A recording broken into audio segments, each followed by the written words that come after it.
I studied abroad in Paris, France, and the value of this experience cannot be overstated. I felt incredibly enriched academically and linguistically, taking an inspired course load completely in French from a history of Impressionism to the sociology of warfare. This alone was enough for me to recommend a study abroad experience to most people, but through and thanks to this intensive reflection, I determined the most valuable insights I took from this time were those I learned through everyday living and the interactions that followed. I'm a different person now because of it. I imagine a better person, but at the very least, through taking a metacognitive approach to analyzing my time abroad, I became a more patient and observant person, particularly when it comes to matters of cultural difference.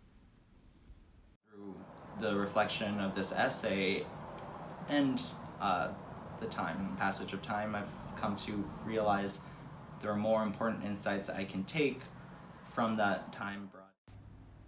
I've come to realize it's important to be more patient and observant regarding cultural differences because they exist increasingly all around us, and the ability to recognize them and the impulsivity with which we react to them can dramatically affect a person's life in the most intimate of ways, potentially transforming these differences into barriers to economic opportunities or obstacles in developing more nuanced social cultural understandings.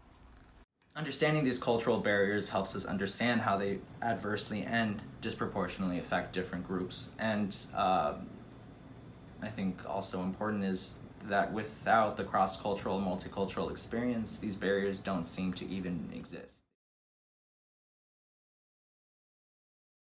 I think this happens because these invisible barriers derived from cultural differences are more readily interpreted as indicative qualities, which means we make value judgments and, in a way, dehumanize the people who do not satisfy our cultural expectations. This process of dehumanization is akin to taking essentialist perspectives, which then can create barriers to communication and conflict resolution. And in a society with many cultural groups interacting, ones outside of the dominant group can be more easily demonized, used as scapegoats, or at the very least marginalized.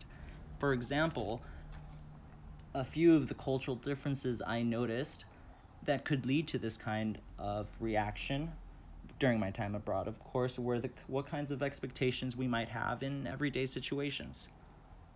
Cultural differences, for example, that like expectations you might hold walking into a restaurant, or sorry, like sitting down in a restaurant or walking into a supermarket, even the way you might interpret into a supermarket. What is it that they expect, or what is it that you expect walking in? What's the difference there?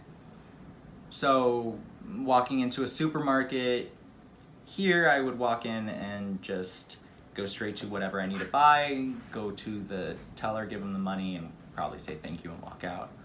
But in France, I had to go to the teller first and say hello, or at least definitely acknowledge a greeting, and then wait for their response, and then go about my business, return, thank them, and definitely say goodbye. Interesting. So you have to say goodbye after the thank you. Yes. Well, it's not it's not a have to, but they definitely look at you weird or kind of upset, like, or they'll make snooty comments too, like right there in front of you if you don't do it, and you're seeing them every day, so it kind of helps. So there's some sort of underlying expectation that they hold. Oh yeah, definitely they expect that greeting, but it's it seems rude for them, for the person. It seems rude to the French person for someone to walk in and not say hello, but it seems almost like abrasive for the American who comes in and has to give a greeting. Yes. So it's very easy to see these expectations not as expectations, but rather as like qualities in a person.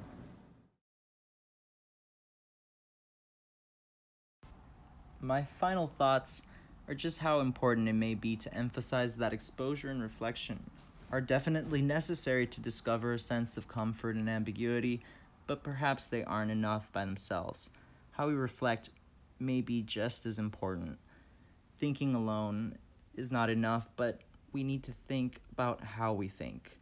That's what made me realize it's not something you can do just once and stop. It requires vigilance, and that isn't so easy.